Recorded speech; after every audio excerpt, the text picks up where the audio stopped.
Ano pong leg workout nyo? Ayun, may naghahapang apat.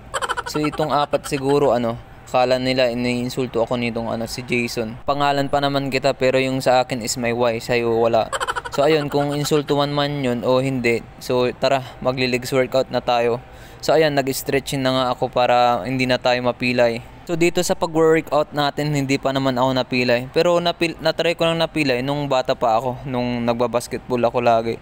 Ayun, napilay nga ako, natapilok yung pa ako. Doon ako napilay. Pero dito sa pag-workout natin, hindi pa ako napilay. So ayan, nag-stretching na tayo tapos warm up na din yan, guys. So ganyan lang yung warm up natin pagka magli-legs workout tayo. Yun, squats lang. Pagkatapos nga natin nag-warm up, ayan, kumuha naman na ako ng dumbbells. So ito yung gagawin nating unang workout natin, guys. So ang tawag nito is goblet squats. So ang ginawa ko dito is 2 sets tapos 10 repetition.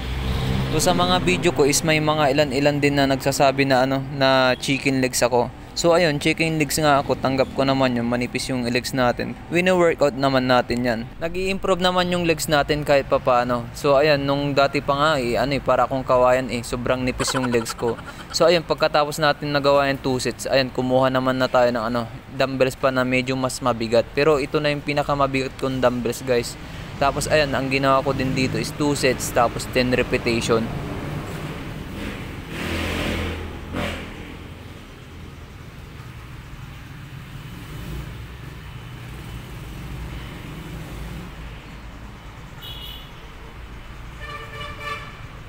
Tapos ko nga nagawa yung 2 sets, tapos ayun, kinuha ko naman tong barbell, tapos nilagay ko dito sa may harap ng salamin kasi hindi mainit dito. Doon sa banda kasi is medyo mainit, kaya medyo tayo.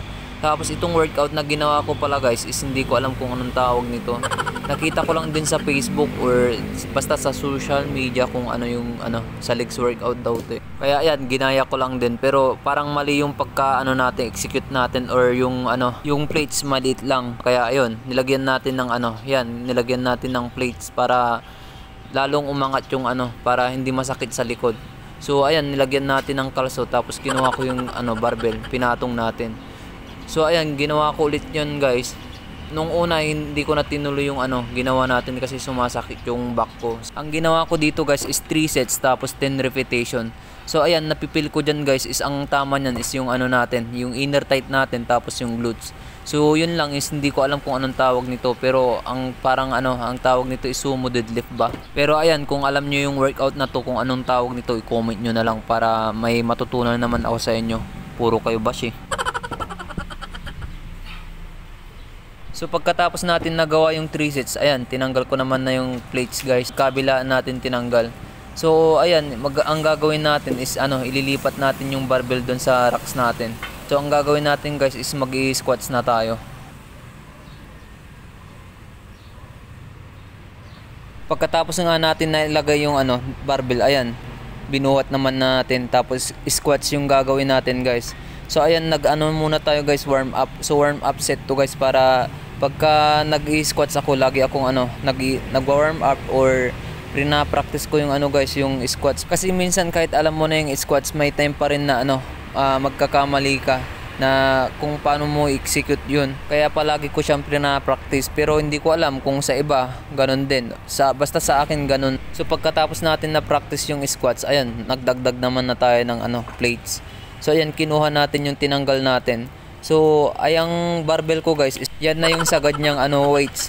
Hindi na natin pwedeng dagdagan kasi yun nga, sagad na yung natin, yung tubo natin. Hindi na siya pwedeng dagdagan.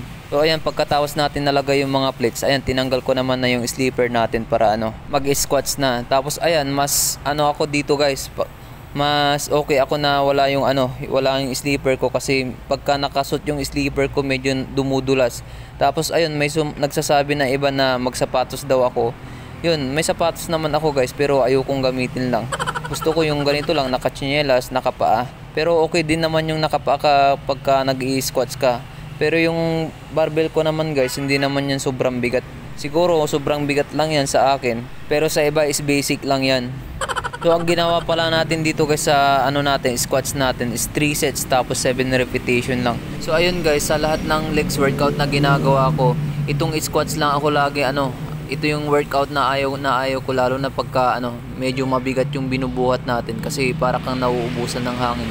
Pagkatapos mo dyan para kang nahihilo, ayun, para kang matutumba dahil walang hangin. Tipong para kang nauubusan ng hangin, guys. Di pa naman natin natatry na collapse pagkatapos mag-squats, pero di naman mangyayari yun kasi lang yung natin binubuhat natin, lightweight lang, magaan lang. Tapos ayan, pagkatapos natin nag-squats, ayan, hamstring naman na yung sinunod natin. So ang tawag nito, guys, is RDL. So ang focus niyan, guys, is hamstring. Tapos ang ginawa ko dito, guys, is 4 sets tapos 10 repetition.